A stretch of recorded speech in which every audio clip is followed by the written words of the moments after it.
I'm back, bitches.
All right.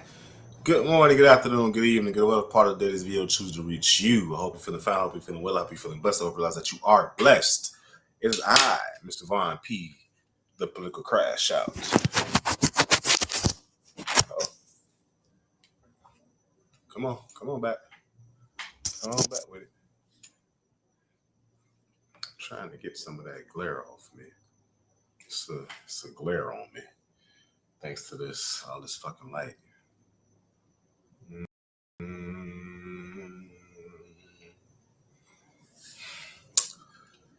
Every episode I have to play Houdini with these fucking lights. I'm gonna figure it out one of these days and get it together. But today won't be that day. All right, so let's get into what we're here to discuss today. One of the things I want to talk about is why FAMU and all those that claim to love FAMU should pay attention to the situation that has gone on at the New College of Florida. And, well, they need to pay attention to the situation that's gone on at the New College of Florida, because if we're not vigilant, the situation that we see at New College of Florida right now will be FAMU in a couple of years. I also want to talk about what George Bush and Donald Trump has in common. I want to talk about what the fuck does concept of a plan even look like when we have the conversation in regards to repealing the Affordable Care Act, aka Obamacare, and the impending skyrocketing insurance costs that we're going to see in the United States of America on January 1st of 2026. Yeah, we ain't seen concepts of a plan, what the fuck that even means or looks like, or none of that shit, just quite yet. Now, then I want to dive into, in regards to Donald Trump's war on crime, or drugs rather, in Venezuela. Are we seeing war crimes being committed? I want to dive into that, because I think we're seeing war crimes being committed and no one's saying a fucking word. And the last thing I want to touch on something that it was a conversation that I actually had in the gym last week, but it's been on my mind for since then. And I want to bring it to the chat, and we want to dive into some of the dating trends that have changed in America in regards to dating up, dating down, dating, to your equal. So I want to get that thought out of my head today. But first, I want to jump into why we need to pay attention to New College of Florida.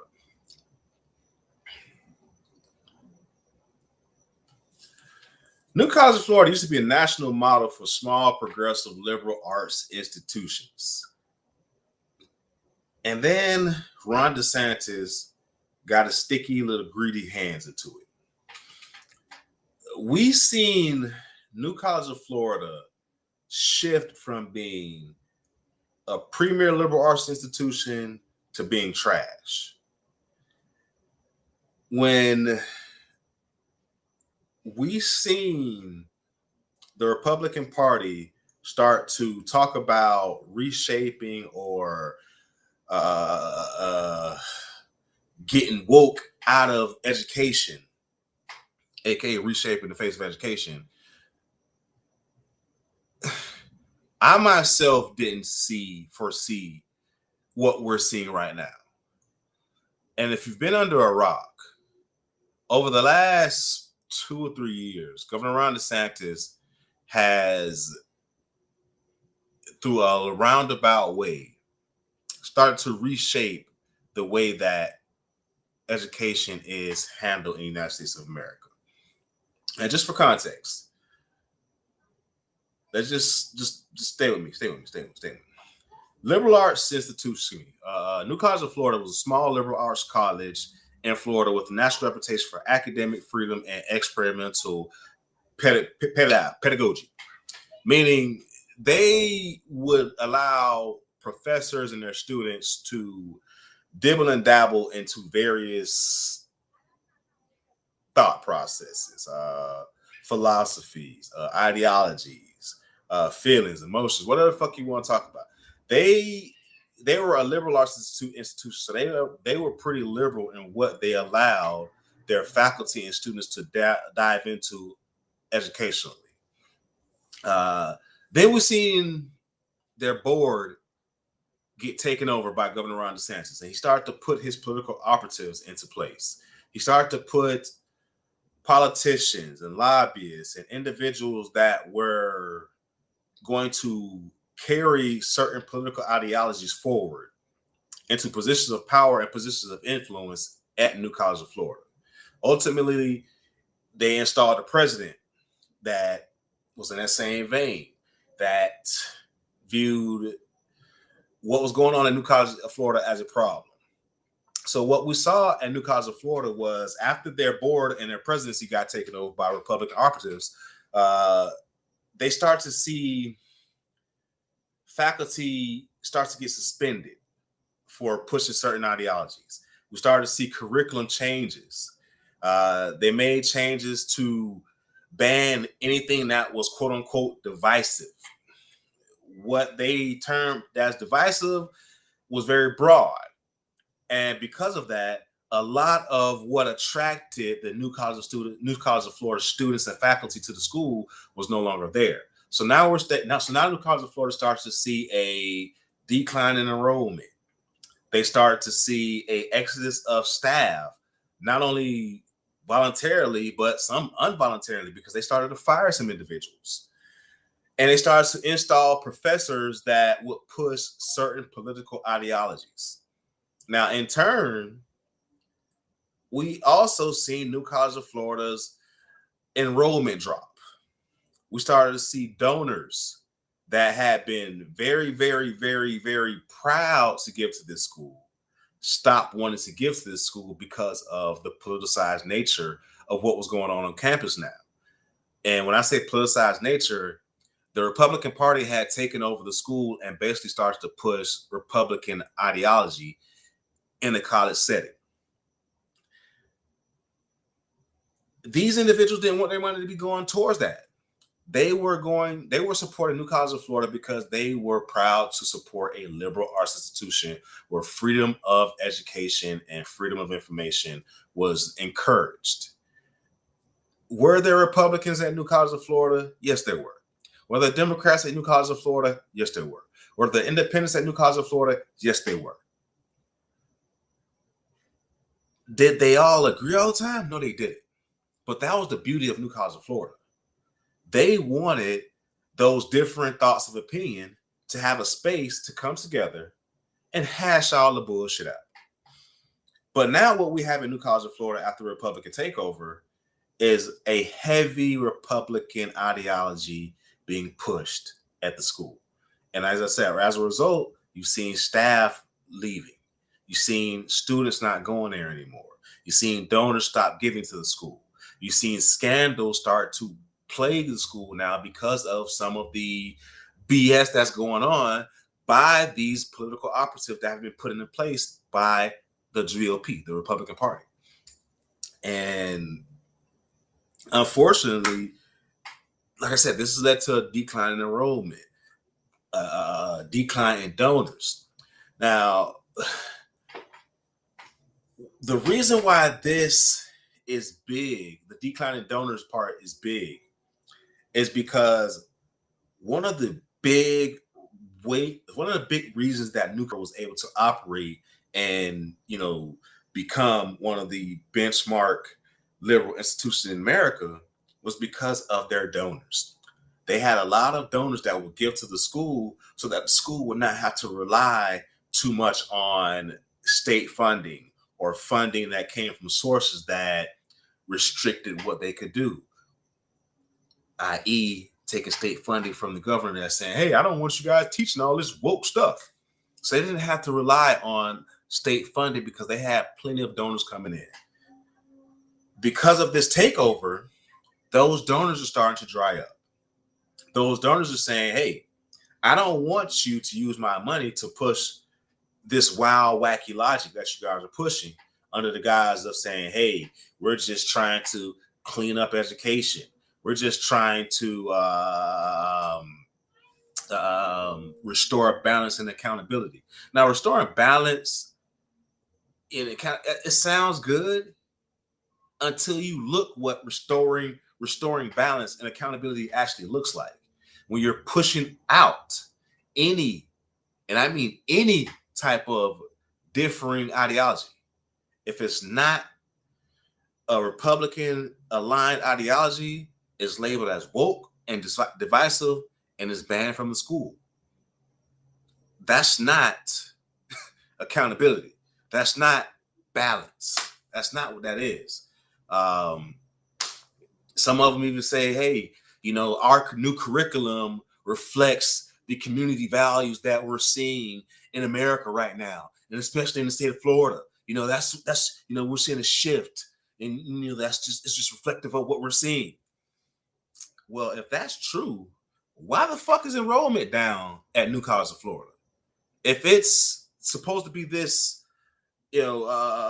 open door for ideology that reflects the community, then we should see an increase in enrollment, or at least a continued trend of where that enrollment has been. Because if we've seen a decline in enrollment from the current students and then an influx of students that say, hey, this is the ideology that I really want, and this is reflective of my community, I'm going to go to this school, they should have leveled out by now. But 3 years later, we just see continuing declines in enrollment at New College of Florida. So what community values are they reflecting? Because if there's not a community that's going there, then what community are they basing these values off of?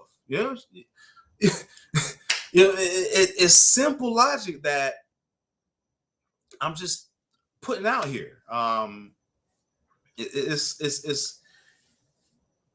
It's not something that happened overnight at New College of Florida.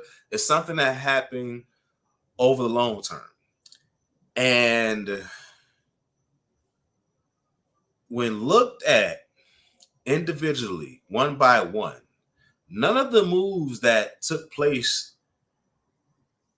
to get New College of Florida to the point it's at now seemed that malicious. None of it seemed that nefarious.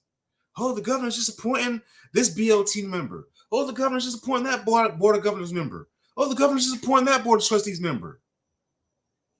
Who hires the president of the university? Oh, the board of trustees, huh? And who appointed all those board of trustees members? The governor. And he didn't appoint people that had, a well-rounded a reflection of what that community looked like. So it had ideologies or ideas from the various members of the community. No, he put in members that he knew for a bona fide fact would push the Republican ideologies. And in turn, they hired a president who's a DeSantis buddy to push more Republican logic and ideology. You see how the long game works, people? Too many people in America are focused only on right now and the today. So when you look at those singular moves and you're only focused on right now and today, it doesn't seem that bad. But when you remember what happened before and before that and before that and before that, and you start to say, wait a minute, what the fuck? I noticed a trend going on here. There's something going on here. And I don't know what it is, but we're going to get to the bottom of this. Sorry, my game had cut out here for a moment, y'all. I'm watching the game through the TV, and I'm having a combo with y'all. So multitask. I'm a Gemini. I got 2 old people in me, y'all. But the reason why I say that FAMU needs to pay attention to what has happened at New College of Florida is because we just started going through this at FAMU. Our board of trustees has been taken over time. That culminated in them putting a president in place that has not had any type of higher education experience whatsoever. But you know what she does have experience in? Republican. Oh, God. They put a Republican political consultant as the president of FAMU.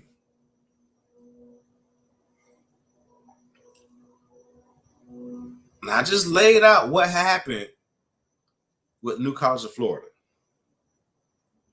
and how they took the long route to essentially dry up any type of outside funding that was coming into the school to make the school rely on state funding to stay alive.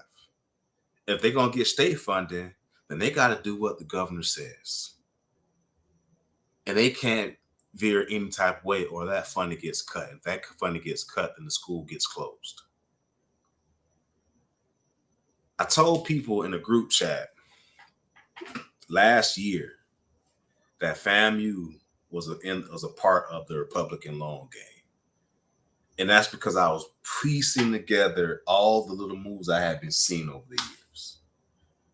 And whenever you open your mouth, people never want to really jump on board, especially with me. I've realized I'm the too soon guy. When I say something, people don't want to accept it at that point. But if I give them a little time, they accept it because they open their eyes and they get the reality. And I threw my humility shit out the window a long time ago because I used to be humble and be like, man, it's okay. Nah, I'm like, I told your stupid ass.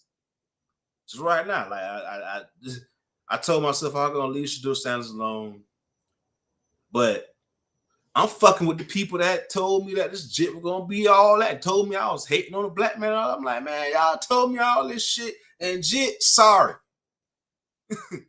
You know what I'm saying? It's not that I'm hating on them. I'm glad they made it to the NFL. Proud of them.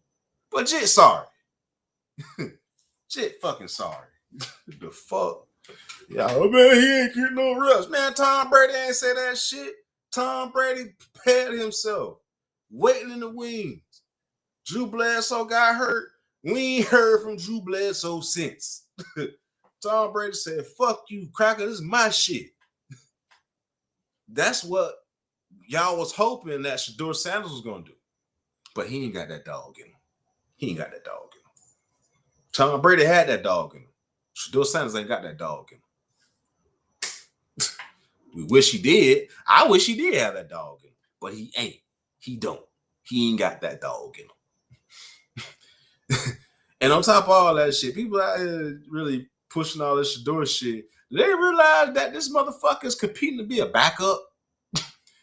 The Browns have given Deshaun Watson way too much fucking money to put him on the bench once he's healthy. And they've shown nothing. Dylan Gabriel or Shador Sanders have shown nothing that have said to the Browns, hey, you might want to just go ahead and try and trade him. Use him as, a trade piece because we got this shit. I don't know what the fuck is up with Dylan Gabriel. I think he between him being short and his fuck ups and Shador, he ain't got that dog in him, man. He ain't got that dog in him. I got off script. Let me get back on script. But New College of Florida is a cautionary tale to not just FAMU.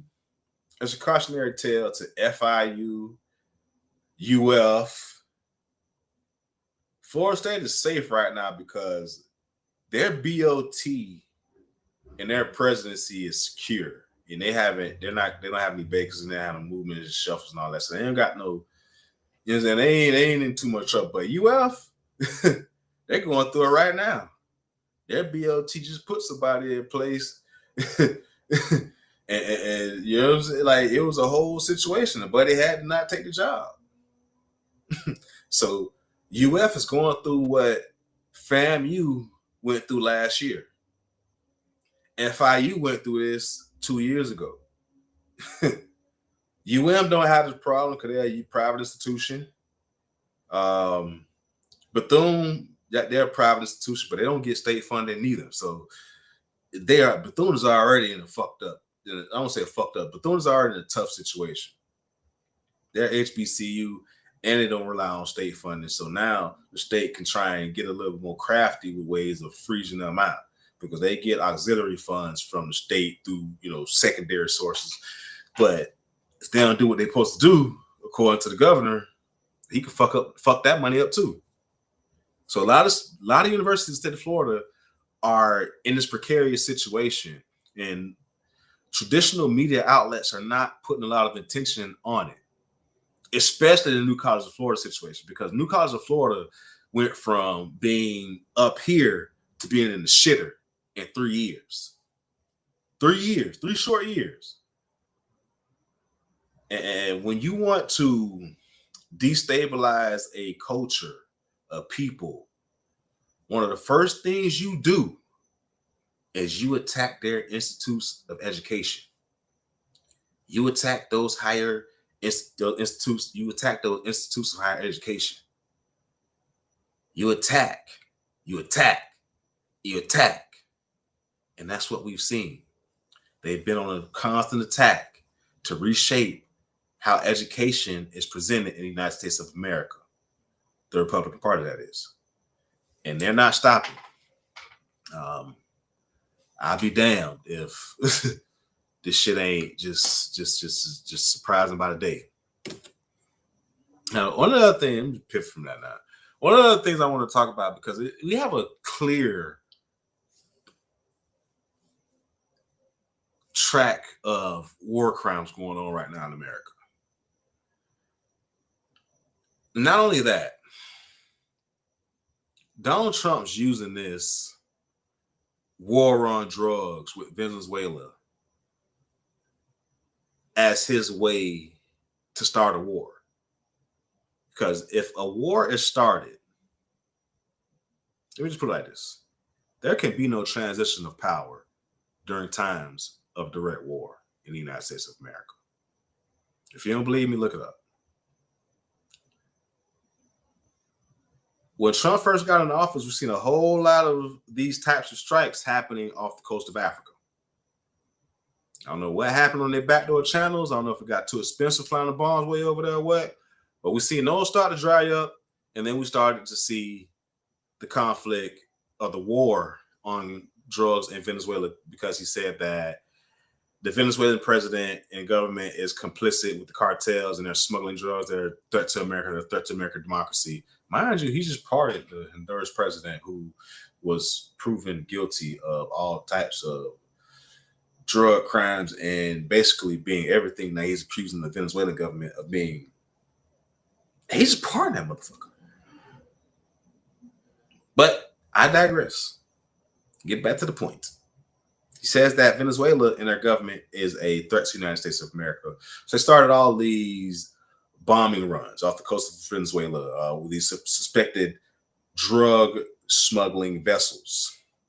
Even there's video footage of survivors surviving the first attack, and they're shooting multiple projectiles at the boats to make sure everyone is dead. Pete Hegseth is going through it right now because he's giving a directive and was like, I want everybody dead.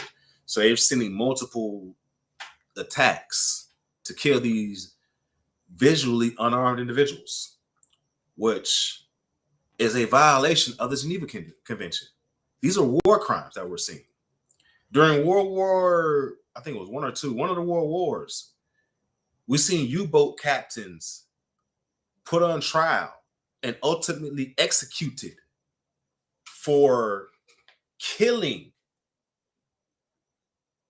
the survivors of bombing runs these bombing runs would go through and just decimate boats and ships and these fucking aircraft carriers. And as a result, there'll be bodies in the water. The survivors would be stuck in the water. And you had these U-boat captains that would go through and kill and pop off and kill the survivors that was floating in the water. These individuals were brought up on charges, multiple of them, multiple times. Multiple of them were killed, executed for their war crimes. The same things we're seeing Donald Trump and Pete Hegseth do right now off the coast of Venezuela. So when is the UN, all the sham that bullshit is, gonna step in and say, hey, America, the fuck are you doing? Because for me, this whole situation seems oddly familiar or reminiscent to George Bush's claims that Saddam Hussein had weapons of mass destruction. We had a whole fucking long, drawn-out war where they went in, fucked up Saddam Hussein's whole empire, destabilized the region, killed Saddam. Well, they didn't kill him, but all of the bullshit led to his death. And there were never any weapons of mass destruction found. Ultimately, years later, they ultimately came out and said, well, you know what? We were wrong. We had it wrong. We had faulty intel. So now, remembering all that, I'm looking at this drug war that is going on, and I can't help but notice that we haven't seen any drugs. We haven't seen not one fucking person on a boat with a firearm. And I always assume that drugs and guns go together. I don't know. I always assume drugs and guns went together. But we ain't seen not one gun we ain't seen no drugs either. We just seen videos of what I'm gonna say is innocent people being killed, which is a war crime. And I think Donald Trump honestly is trying to provoke somebody into a fucking war. Who got Jonathan Swift? Yo, appreciate you for tuning in, Mr. Swift. But these war crimes, they got to be answered. And one thing we're starting to see more and more and more in the United States of America is these justices of the courts.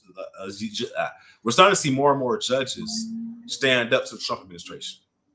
Right now, just as I was getting ready to turn this to setting up for this, I had CNN on, and it just came out that one of Donald Trump's attorneys that he appointed to be a U.S. attorney, a U.S. prosecutor, the courts have rejected him. Like, say, nah. He ain't nowhere near qualified to be in that position. He ain't been in the game long enough for that. He ain't did what we did. No, that's illegal. You got to go. So they're booting him out of a job. Another one of these Trump loyalists that they're putting into positions to just do what Trump wants them to do over doing what the law says is legal. Just like over the weekend, the James Comey and Letitia James indictments were thrown out. Well, if you weren't paying attention to the long game of that, you would have missed the part where the previous the previous prosecutor told Trump directly, hey, I've looked over all this stuff. There's nothing here. There's nothing here. And I love you, but I'm not going to put my law license on the line for this. I've made a living before you off this, and I can make a living after you off this. But if I do what you're asking me to do, they're going to take my license. And then I won't be able to make a living unless I'm tied to you in some type of way. So they were cute. They took a step back. And Trump elevated a fucking, can't even call her a lawyer, to go in there and push these indictments. And what did the court say? Hey, number one, the statute of limitations is expired on Comey shit, so tough shit. And above all that, this bitch ain't qualified to be in this position doing what you're trying to get her to do. So she got to go. So we're seeing the justices of America, the judges of America, stand up to Trump. And I've said it before, and I'm going to say it again. It's the judicial branch that is holding America together. The president, he's on some bullshit. Congress, they on some bullshit. But the judicial branch, they are holding America together. They might be doing it with some tape and staplers and legal briefs, but they are doing America justice by saying no to a lot of this shit. Because what we keep seeing is that if you don't pay attention, if you don't push back, they're just going to do what the fuck Trump wants them to do, and be like, oh, well, Trump said to do this, and so we're going to do it.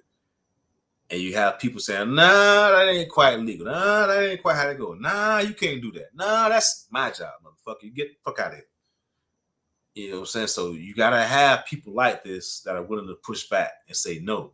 Because we just seen 6 Congress people that are former service people, even General Mark Kelly, telling our United States service people, reminding them that their oath is not to the President of the United States of America. It is to defend the Constitution of the United States of America. Their oath is literally to a piece of paper.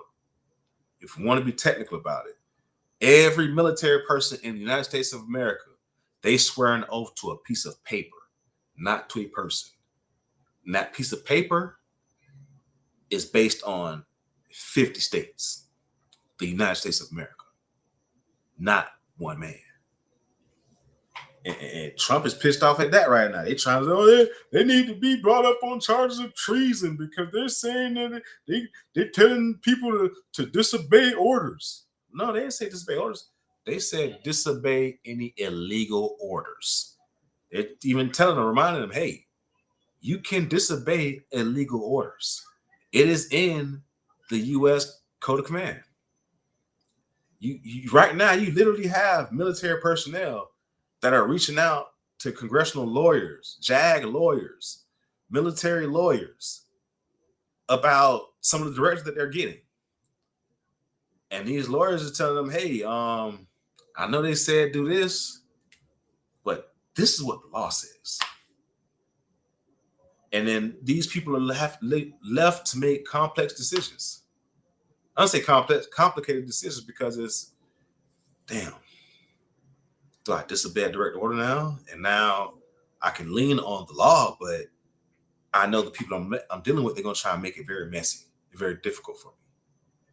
So you have people like Charles Tillman, the former, I think he played safety or cornerback for the Chicago Bears. Then he went to this, became an FBI agent. He resigned from the FBI because he said, hey, I seen one too many questionable directives come across my desk. He was like, you know what?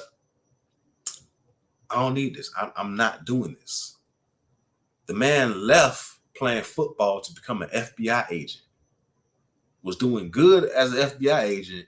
And then Trump got in office and started saying some bullshit. So he started, you know what? I'll just go this way. I got a couple dollars in the bank. I don't need to do this. I don't need to push this bullshit. So we need people like that to stand up. And right now, we're only really seeing it from the Judicial Department of the United States of America, which is fucking sad. Fucking sad. speaking of Trump and his fucked up nature, what's his motherfucking name?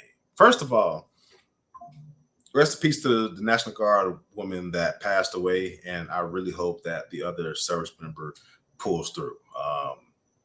That was an unfortunate situation that they had to deal with, and I hope this does not spread or start any other crazy shit, because the average National Guard person is your middle school teacher. The average National Guard person is your local construction worker. The average National Guard person is your neighbor.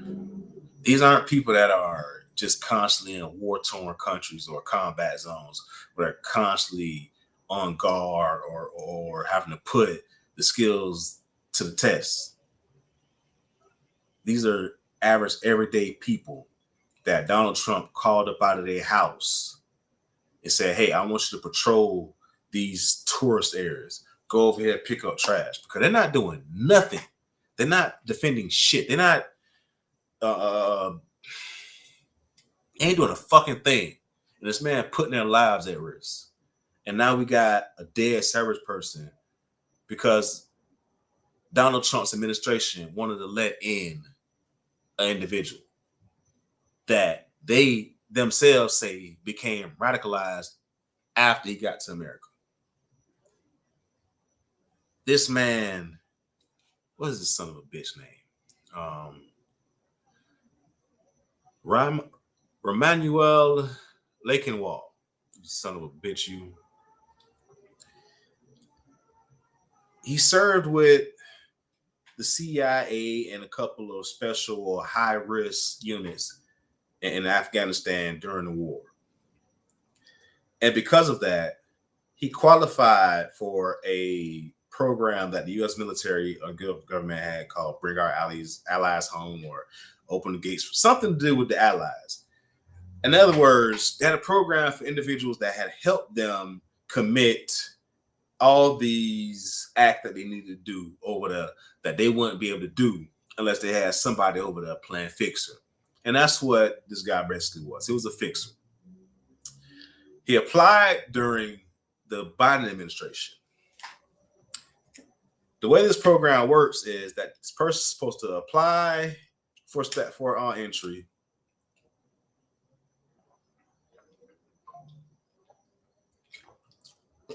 This person's supposed to apply for entry, and they're supposed to be staged in another country and vetted. He applied in 2021. Sure enough, that was during the Biden administration. Ladies and gentlemen, do you know when his final vetting and approval happened? April of 2025. That's when he reapplied, and the Trump administration said, yeah, we'll let you in. We see you're one of those. You're one of the ones we want. We said we want good immigrants that came over here to come over here and do some good stuff. And you one of the ones. We see you did some work with the CIA. Come on over here. April, May, June, July, August, September, October, November. 8 months later, this son of a bitch kills a U.S. Guards person in Washington, D.C. Trump administration themselves are saying this man had become radicalized inside the United States of America. So that tells me that this man was radicalized by whoever during the Trump administration. I seriously hope this is not a sign of things to come. Please do not tell me that. Let me not say that. You know what? Please don't tell me that this was like a precursor to some shit that we're going to see in America. I just don't want to see that.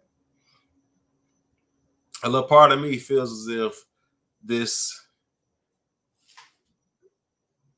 is in the same vein of the first Trump shooting. I don't think that was real. I just don't. At first, I was like, who would do a thing like that? Man, I would do that. The more I thought about it, I was like,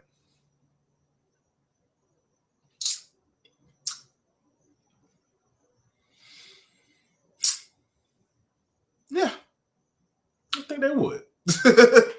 I think he would. I think he really would. So this whole National Guard shoot thing, while like they trying to make a big fuss about it and say that this man was let in under the Biden administration, this just shows you how fucked up things are running in the federal government since Trump came into office with Doge and they started laying off all these federal workers that they claimed were not necessary. This shows you right here, because there are plenty of reports that said if this man was properly vetted, there were plenty of times to say, hey, well, you know what? I don't think this man should be let in. But when we talking about workforces that are overburdened because they getting cut after cut after cut after cut after cut after cut after cut after cut after cut after cut after cut after cut after cut after cut after cut after cut after cut, what do you think the work is going to look like? It's very simple, man. It's very simple. This failure is on Trump. I don't want to hear all the people talking about, well, Biden. Nah. Because when we was under the Biden administration, everything that happened under Biden, y'all blame Biden for. So conversely, we are under the Trump administration. And everything that happens under the Trump administration, I am going to put on his ass. I will give credit where credit is due. I'm not just going to sit here and say I'm going to lie on this man, but this is on Biden. This is on Trump. Biden took the application. Trump approved the application. This shit was on him. All right, so one of the last things I want to see here, I want to talk about here. So I touched on everything. Let me just look at my script really quick before I jump into foreign territory for me. Because as a divorced man, I rarely ever like to dabble into the relationship topics and advice. And I know that I could gain a lot of clicks if I just dove on into all that shit. But that's not me. I understand relationships, one, they're not easy. Two, they take work. Three, they take two individuals that's willing to put in the work. So it's a lot that goes into relationships, making relationships work. And I also believe that you can't read a book or a quote online or look at a video and get the recipe to how to make your relationship work. The only way that you're going to get the recipe to make your relationship work is by communicating with your partner. Your partner is the only person that can tell you how to make your relationship work.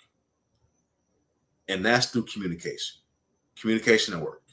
Because one part of it is the communicating part of it. The second part of it is the work part of it. Where is Jarvis' book? I'll give a shameless plug to my brother really quick. Hold on. Voila.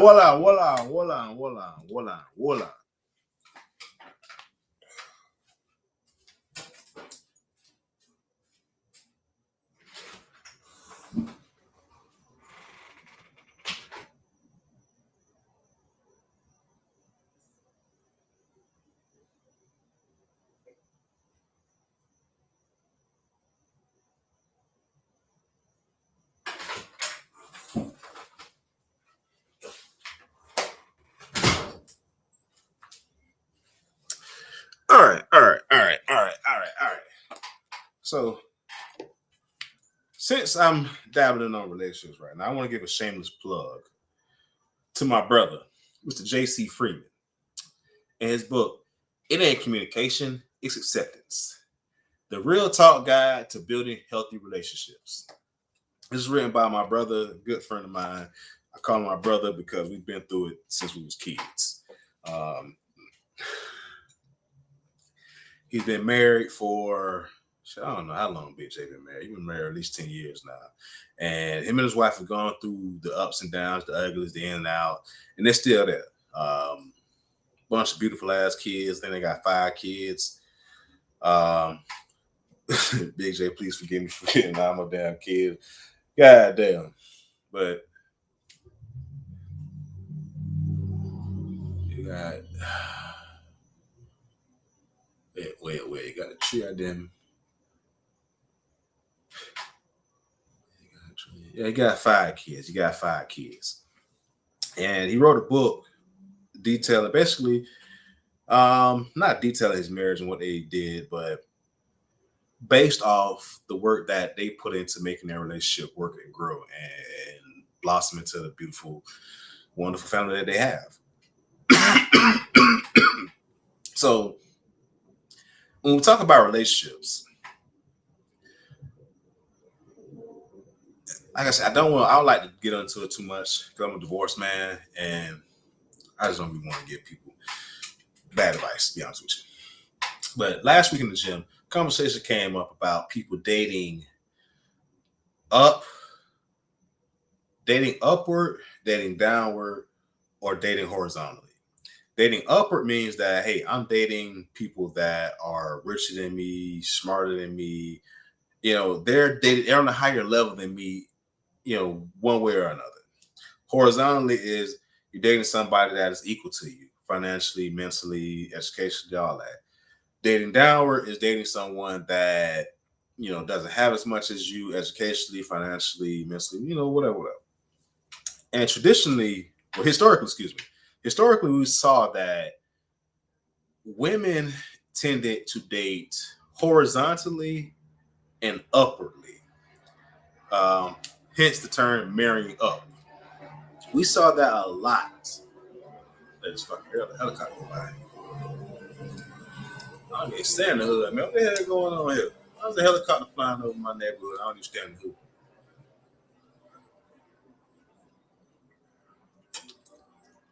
hood. God, I just cleaned all my motherfucking guns and sighted everything in. I'm gonna do a stream one day showing y'all how to clean guns.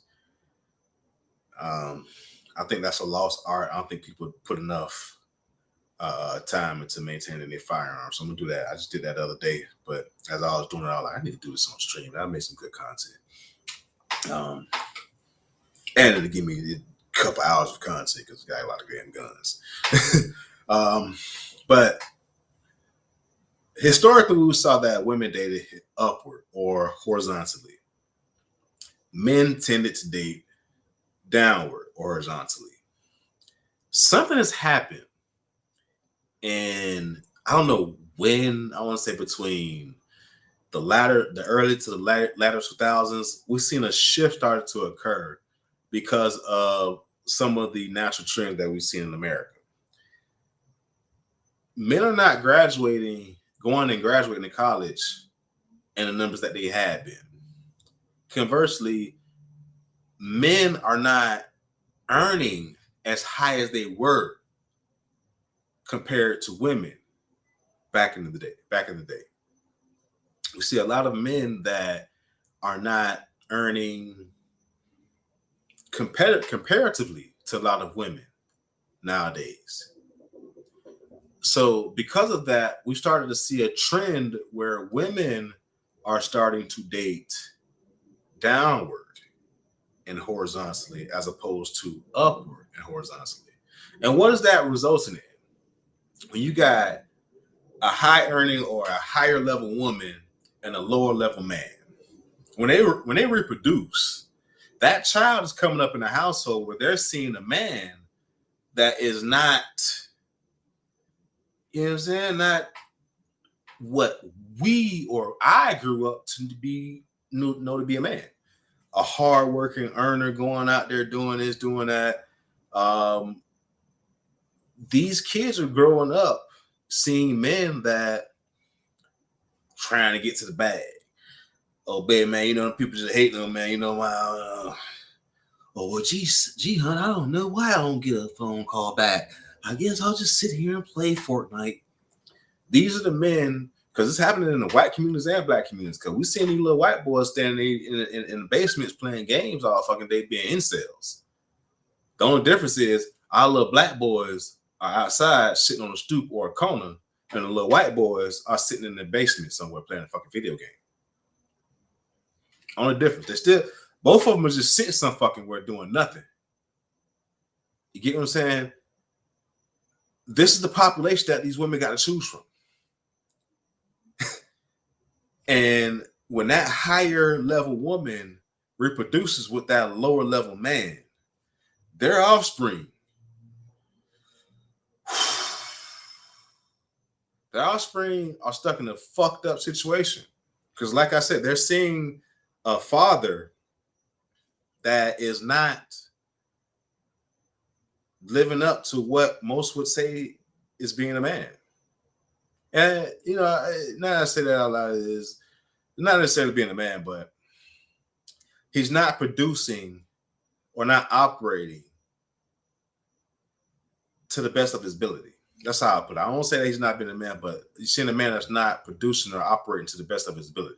And they're comfortable with not producing to the best of their ability because they found some excuse to make them comfortable in that mediocre shit. And they got a partner that's all right, baby. It's all right, baby. I made $90 million. It's okay, baby. It's okay, baby. It's okay. It's okay, baby. So we've seen a shift out here in this world.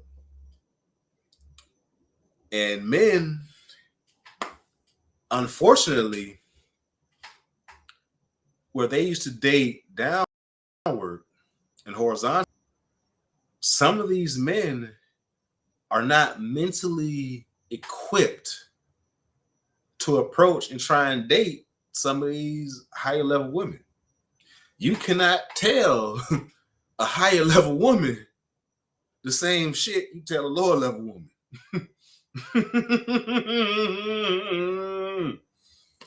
You can't. They don't even think the same.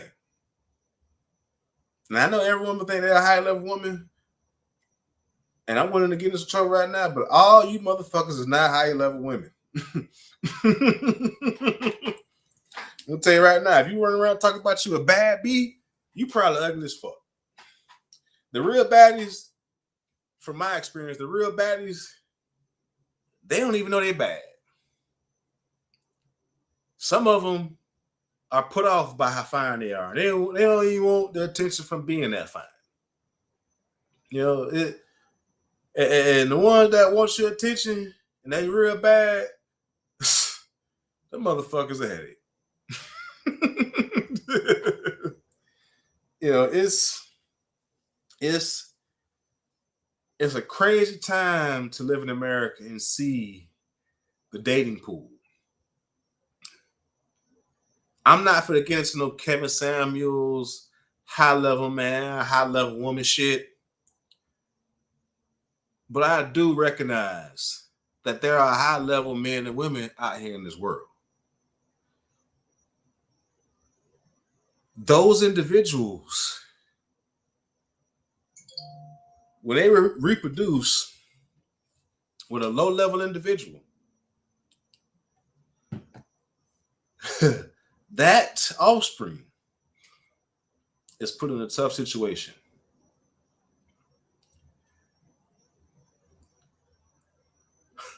Real tough situation. When you see men out here okay with mediocrity, it's not okay. But they'll make you feel bad for pointing that shit out to them. Shador Sanders' mediocre ass. I'm getting out of the point. Get back to the scripts, Brian.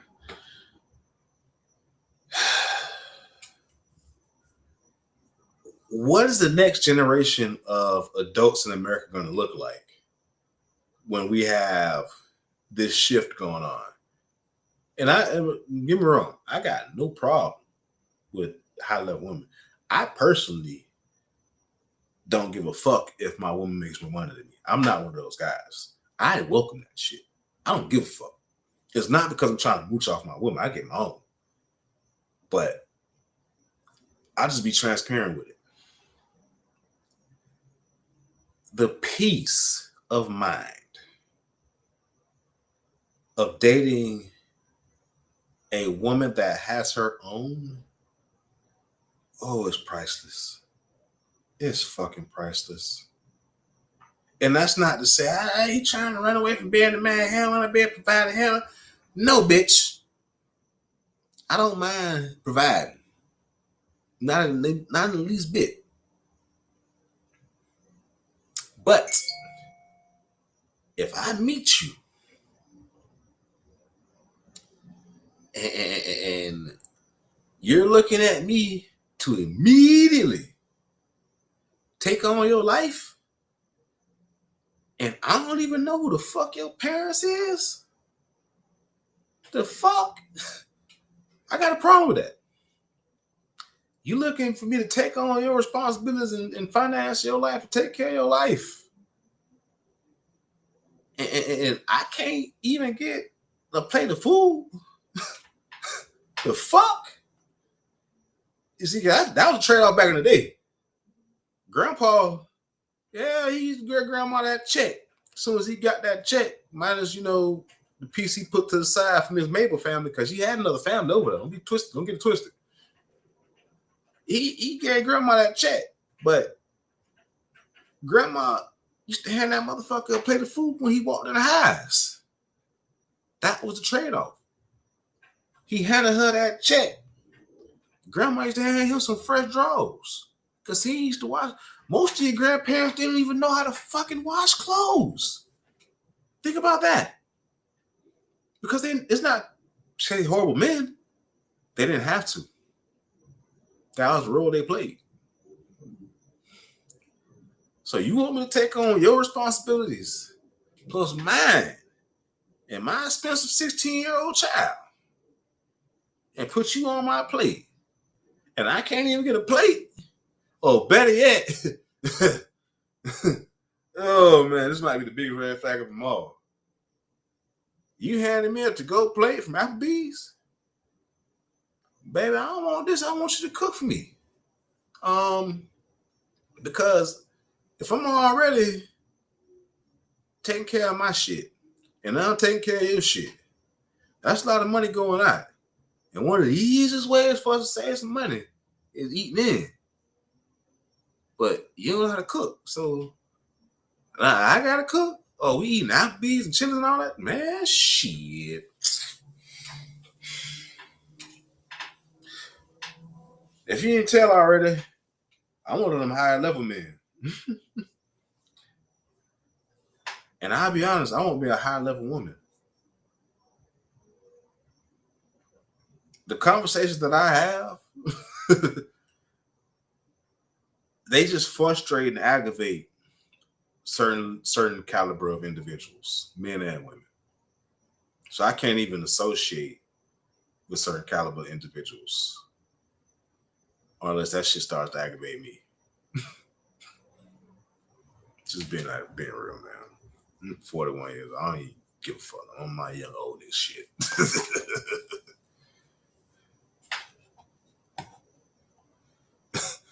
I'm glad thank you for saying this, Quantum Traveler, because this brings up a very important thing that I left out of the conversation. The youngest thing cooking is pressing a button on DoorDash. I don't date young women because of shit like this. I'm 41 years old. And I personally don't think nobody in their 40s should be looking at anybody in their 20s. I don't give a fuck. I've told baby, now think about that shit. I remember telling the young lady, I got scars that will fuck you up. Like, seriously, I've healed from shit that will fuck your 20-something-year-old world up, baby girl. And where I am at mentally, I wouldn't even cry. I wouldn't even feel nothing about it. And you got to be real about yourself as a man to know when you potentially could do more damage to a woman than good to her. Even when she can't see for herself that you could be more damaged, because you know what you buy, you know what you want, you know your intentions, you know what it is. You know, see, women, they decide if they're gonna fuck you or not. Women can get fucked every day of the week if they want to. Women fuck who they want to fuck. Men fuck who they allow to, who allow them to fuck. That's how that shit goes. But we got to be real as men about when we could potentially do more damage to a woman than positive for her. And if you recognize that you could be old, you ain't gotta be toxic, but you might be a toxic ass nigga. You might be have some toxic tendencies, or just be a little fucked up, a little scarred. You ain't going to therapy yet. Whatever it is, you have to recognize that you may not be best suited for that young lady, and take a step back. She may not understand it, but you gotta understand it and know that, hey, I possibly could fuck her up. Let me not do that.